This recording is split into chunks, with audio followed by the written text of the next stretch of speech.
Now. On 105.9 FM and streaming worldwide on the WMAL app. O'Connor and Company. And it's 5:06 this Wednesday morning, hump day in your nation's capital. Thank you so much for tuning in here. We are ready to go. We're loaded for bear. We are all stocked up. We're ready. It's 6:35. Cal Thomas is going to join us. 7:05. Katie Gorka, brand new chairwoman of the Fairfax Republican Party.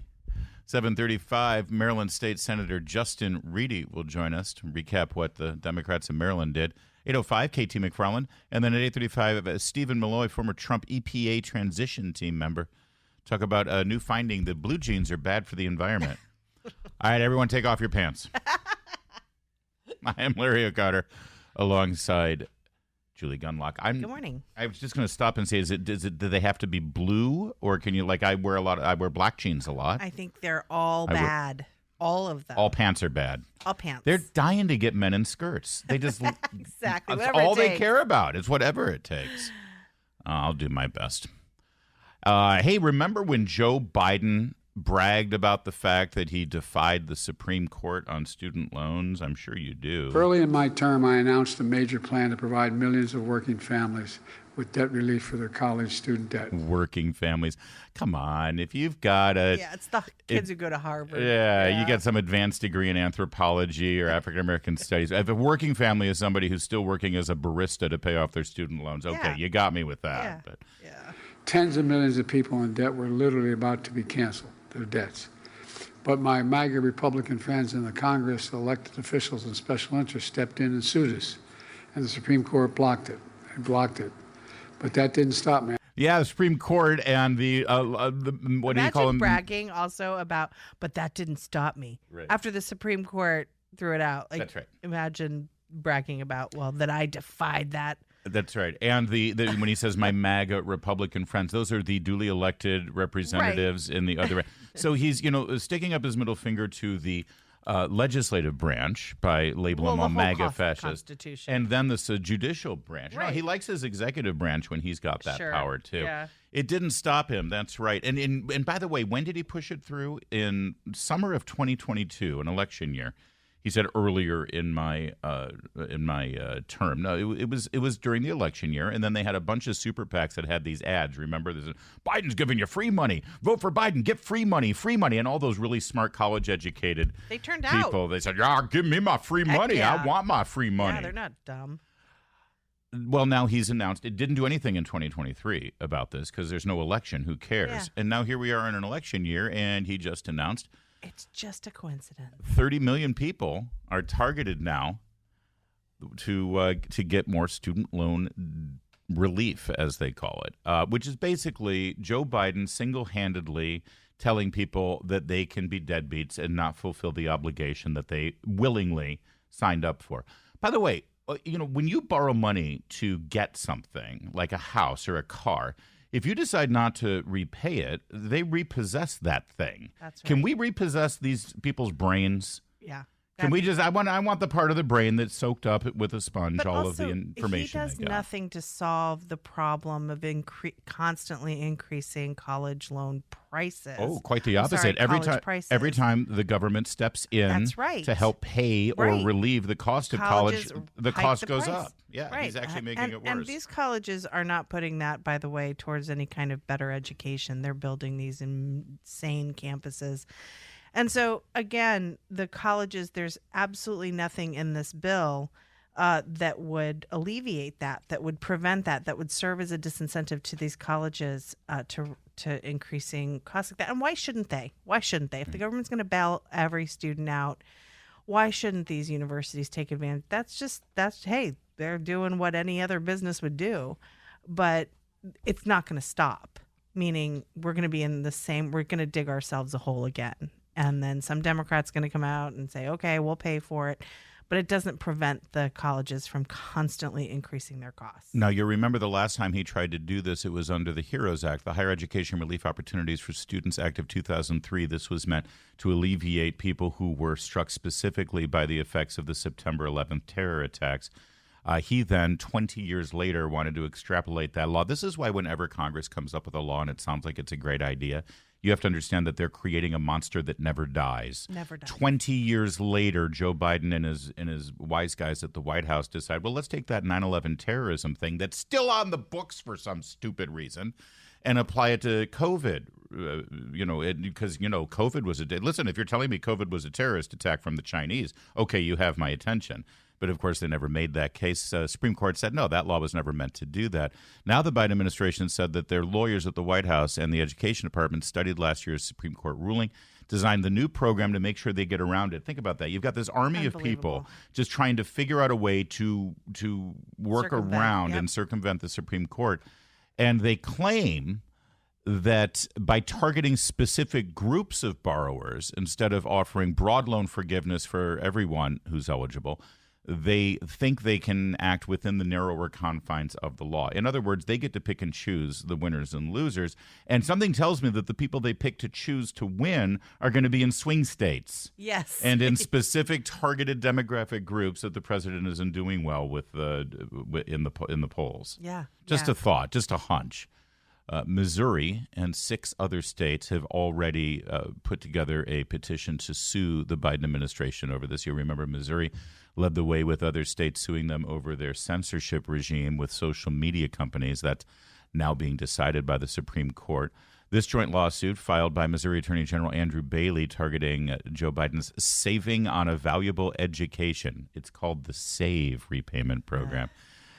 Costing $475 billion over the next 10 years. The amount is $45 billion more than the cost the White House previously did for the student loan forgiveness, because, inflation. This, according to the National Review, Biden hopes to defy the Supreme Court by instituting the SAVE program. And I remind you that Biden specifically said... And the Supreme Court blocked it. It blocked it. But that didn't stop me. Yeah, but it should be pointed out that the party that is running on the idea that they're the only ones who can save democracy and save our Constitution is led by a man who is bragging about circumventing both the legislative and judicial branches of government to do whatever the hell he wants. And guess what? If a candidate running for office or running for the majority in the House and the Senate, if the American people wanted those candidates to forgive student loans, then they would have won. Yeah. But they don't. But also, can you just imagine if Trump, in a speech about a failed piece of legislation, wrote, the Supreme Court struck this down, but that didn't stop me. Right. It would that they would the whole he's a tyrant narrative would begin, but instead on the left they applaud Biden. Yeah, and so does the media, by the way, because again, it's their guy and they like the idea because guess what? They tend to benefit from it. Something tells me if you got a journalism degree or a master's in journalism, you're going to be targeted with student loan forgiveness as well. And then, of course, the fundamental unfairness that if you did the right thing, if you went to a less expensive college so you didn't have to incur debt, if you worked your way through college so you didn't have to incur debt, if you saved money for your children or if you saved money for yourself so that you could buy your college education so you wouldn't incur debt, or if you chose not to go to college and actually become a functioning member of society contributing to our economy, you're the ones, all you saps, all you suckers, you're the ones paying for this. Well, these programs have increasingly made universities and colleges unaffordable for the middle class. They have created also, let's not forget, these universities who are going to benefit from this college loan have created a woke environment, have created anti-Americanism across this country. And this is going to reward them so that they can yet again trap more students in this kind of debt cycle. Yes, if you don't go to college and you're a working man, working woman, you tend to vote Republican. If you do go to college and incur all this debt, you tend to vote Democrats. Those universities you just described are cranking out Democrat voters, and that's why they're being subsidized. It's all a scheme. It's all ridiculous. It's unconstitutional, and they'll probably get away with it. It's 5:15 WMAL. More than just politics, because laughter is the best medicine. Download the WMAL app to stream us for free. I was recently with a bunch of faith leaders, and I said, I said to the preachers who were there, during announcements on Sunday at church, could you perhaps ask people to stand up and say who got their student loan forgiven, because so many have. Oh my God. I do like the fake Southern black accent there too.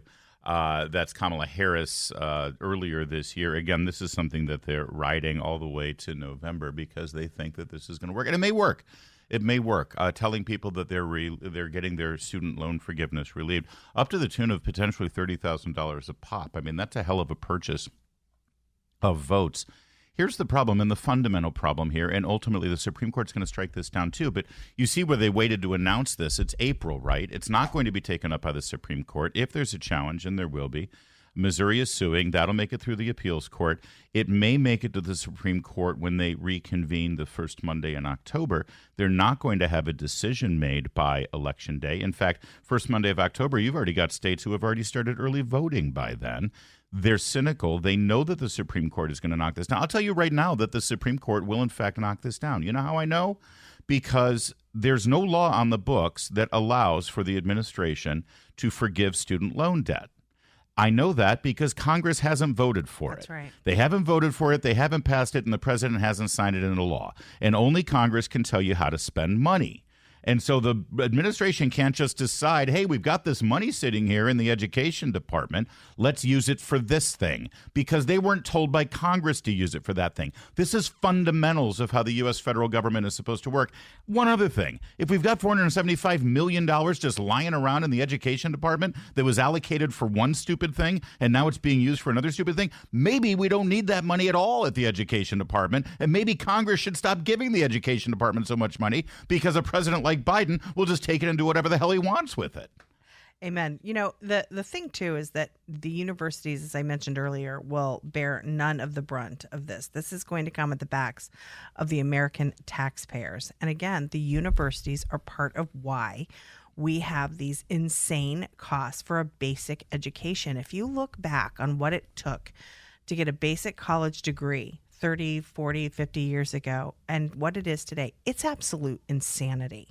And every time the Democrats propose these student loan forgiveness sort of schemes, universities start scheming. Yeah. What else can because they're going to match that, they're going to increase their costs, and then they're going to spend it on luxury items for their campuses. Right. Not in any way to benefit the students. You know what they should do? They should tax the universities. I was going to say, this is often what happens in government, where it's like, okay, cigarettes are bad for health. We got to fund public health assistance and Medicare and all these things because of cigarettes. So we're going to apply a cigarette tax. Yeah. And it helps with two things. It makes cigarettes more expensive, so maybe people won't buy cigarettes as much.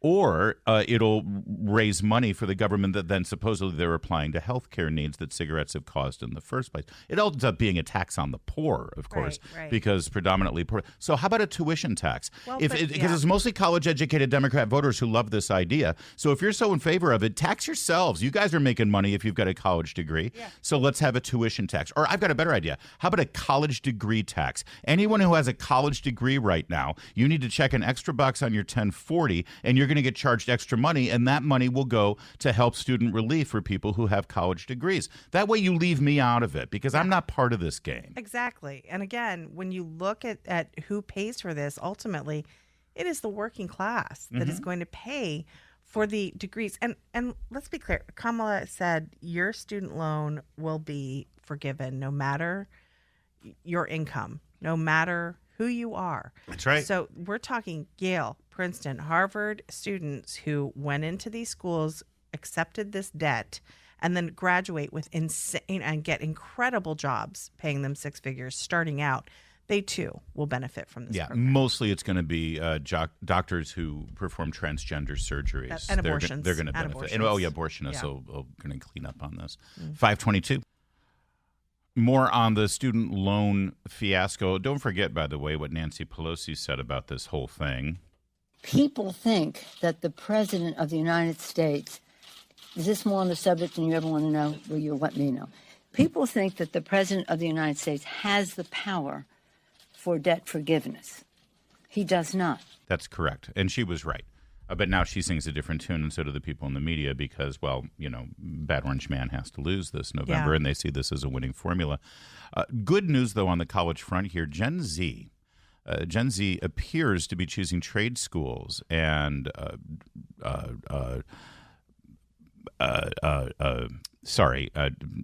work with your hands. Certain trades like welding, plumbing, carpentry, they're going in that direction instead of your typical liberal arts college degree, increasingly more and more, because they see that they won't incur debt and they'll be able to make money. Well, I think this new generation of millennials, given all their issues and mental health issues, they are fully aware that they've been lied to all these years and are seeking out. You see all this stuff with people, trying to figure out gig economy stuff, all that. They're really looking for a different kind of life and not one filled with debt. 23% surge in students studying construction trades in 2023 compared to the year before. 7% increase in HVAC and vehicle maintenance and repair programs. Someone should tell them that that's great and we're happy for them. Joe Biden wants to take part of their money and give it to people who are getting anthropology degrees. It's 529. Now, On 105.9 FM and streaming worldwide on the WMAL app. O'Connor and Company. It's 5:36 this Wednesday morning in Washington, the District of Columbia. Thanks so much, or wherever you happen to be. I wonder how many people actually in D.C. proper right now are tuning into this program. Julie, do you ever think about that? I know. I don't know why. I just assume that if you're in D.C., you're asleep. I would be. But I mean, if you're actually listening in the district, let us know. Federal contractor hours, right? Reach out to us at our social media platforms, whether it's Facebook or X or what have you, and let us know if you're awake right now, Washington, specific to the D.C. area. When you live in Alexandria. So when you're out traveling, people say, "Oh, where are you from?" Do you say, "I'm Washington, D.C.?" Or do you say, "I'm from Alexandria, Virginia"? It depends on where I am. Right. I mean, like traveling abroad, let's say. I say I'm from D.C. Right, D.C. Yeah. That's what you say. Even if you live like an hour out of D.C., you say, "I'm." Yeah, when I was growing up Washington. in Central Illinois, and if I went overseas, I would say I was from Chicago. Chicago, right, exactly. Right. Yeah. I mean, nobody actually lived in Detroit when I was born there, but you'd always say you're from Detroit, even though you're from like 30 miles out of Detroit, because, people in Detroit, it's scary. All right. Thank you for that little diversion. Anyway, the Arizona Supreme Court yesterday upheld a law, and this is an interesting law, actually, because it's 160 years old. Let me pick up how it's reported first from NBC News, and then we'll give you the details, or give you analysis, I should say. The Arizona Supreme Court ruled Tuesday that a 160-year-old near-total abortion ban still on the books in the state is enforceable. This decision follows the fall of Roe v. Wade, of course, where Roe v. Wade basically, through a Supreme Court judicial fiat, blocked any state law that prohibited abortion. Right. And for the last 50 years, there have been various tests to see what a state could put in place to infringe on or at least reduce the number of abortions and put some restrictions on it. And that's what's been, debated up until the decision that removed Roe v. Wade. Arizona still had this existing law. They never removed it from the books because they didn't have to, because the Supreme Court preempted the state law. And now that Roe v. Wade is gone, well, the ruling now, according to the Arizona State Supreme Court, allows this 1864 law to stand. Made abortion a felony punishable by 2 to 5 years in prison for anyone who performs one or helps a woman to obtain one, which is very confusing to me because I thought this was just a right. Right. How could Arizona have a law that infringed on a right in such a way that made it, you exercise that right and it's a felony? But they keep saying it's a right. Right. And everybody is sounding the panic alarms about this, right? You've got everybody out there saying, see, this is what's going to happen. All 50 states are going to have all sorts of different laws, which is, yes, that's how it works. But then you have Attorney General Chris Mays, who's a Democrat, the Attorney General of Arizona, saying she's not going to enforce the law. So it seems to be kind of solved. No reason to panic. Yeah. Although, I mean, it is, there is panic. Yes, that's true. And everybody is pointing to this. But is that a bad thing that each state gets to come up with how this thing sort of gets? There was a time when Colorado was the only state in the country that allowed for the legalization of marijuana. And I don't remember Democrats. And this is outrageous. We can't have just one state allowing this. We can't have one. You know, in Oregon right now, assisted suicide is incredibly available and incredibly easy to obtain.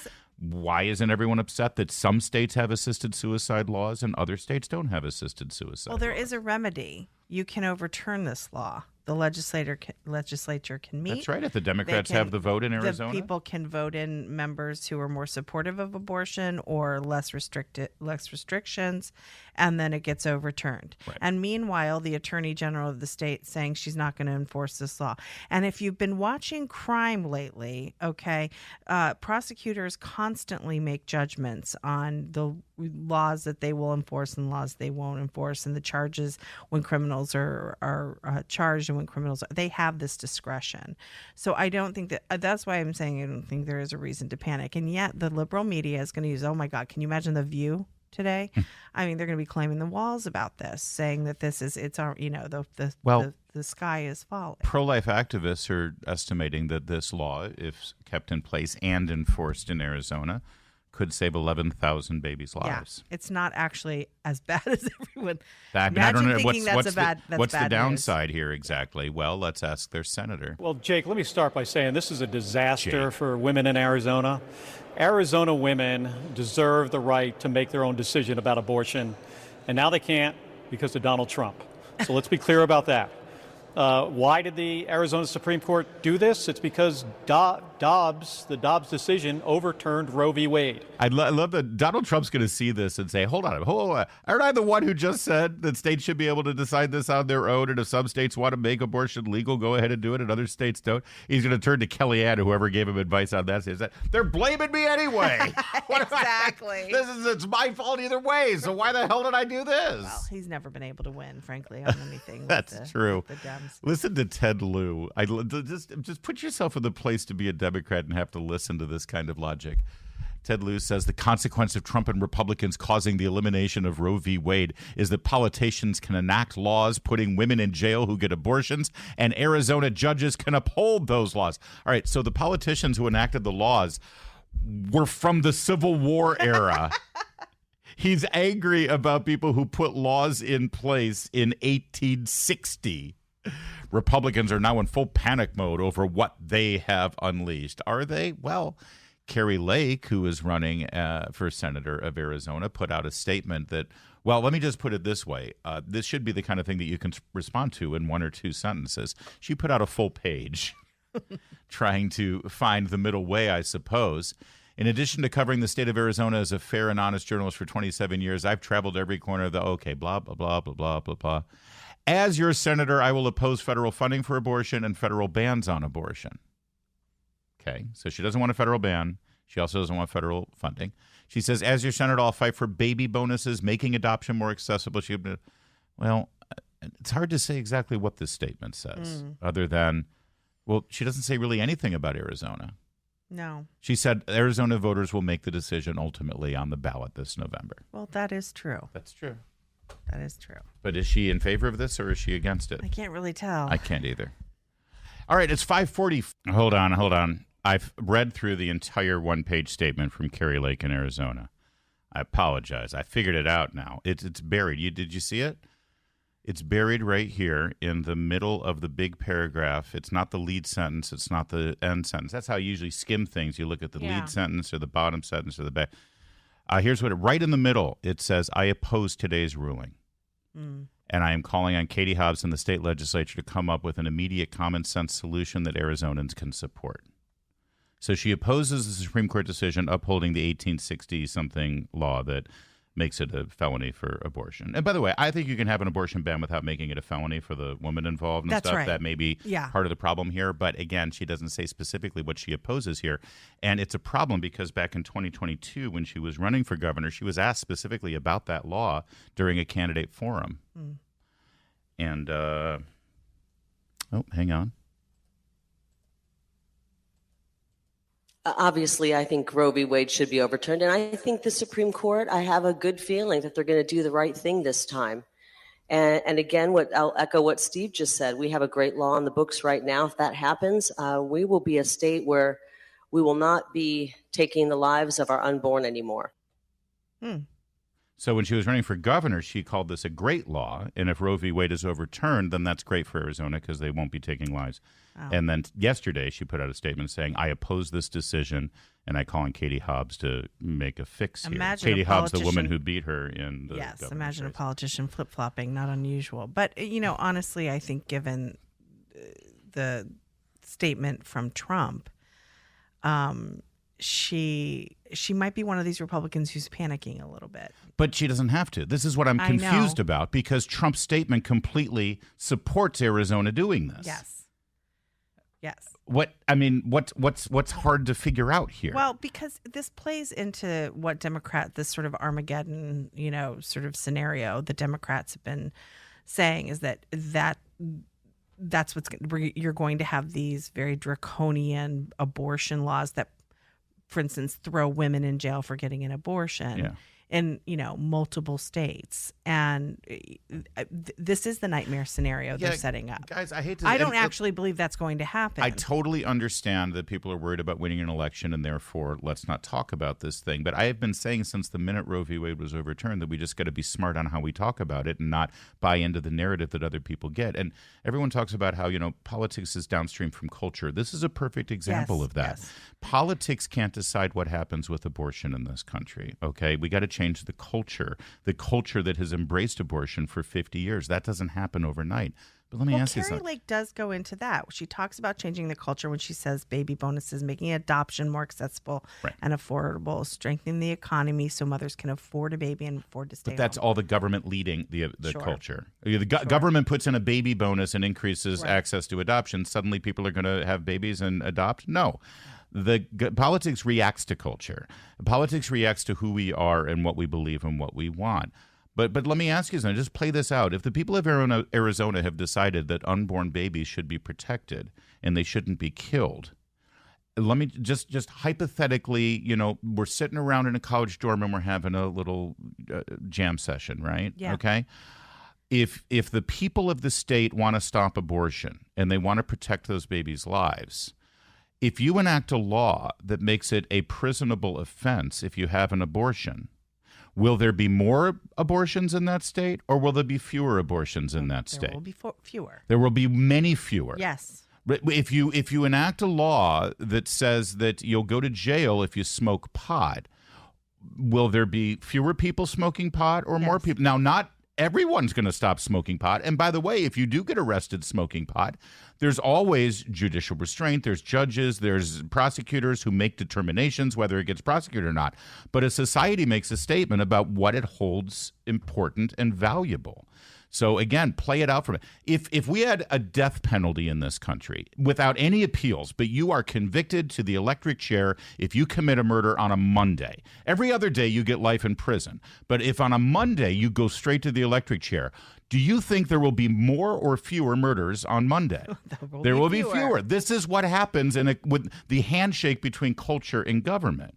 So either you're for abortion or you're against it. And if you're against it, then you need to figure out how to be a part of the solution to change this culture. This is the conversation we have now, and we should just be prepared for it. We should be prepared for it. I agree. But I do think that this makes the most conservative people. There are lots of conservative people who are uncomfortable with the idea of throwing women in jail for getting an abortion. I am too. I am less concerned about a law that says women will go to jail for an abortion than I am actually throwing women in jail. Well, I see. Yeah. Because there is a distinction there. Because, if we were a nation that actually enforced all of our laws, there would be a whole lot of people in jail. Yeah, but Democrats right are now. not going to. We know that the way that this is going to be played out. We know that Democrats after Dobbs said that Republicans want to take away your birth control. Okay. They were willing to lie. They were willing to exaggerate all of this. So I worry about the optics. I really do. Of course, I do too. The problem is when you're a politician and you're on record just 2 years ago saying this is a great law, and now you're saying I oppose the law. I know. It shows that you don't know what you're doing here, and I'm more concerned about that. That's going to hurt us winning an election in November, Yeah. not Roe v. Wade going away. 5:53.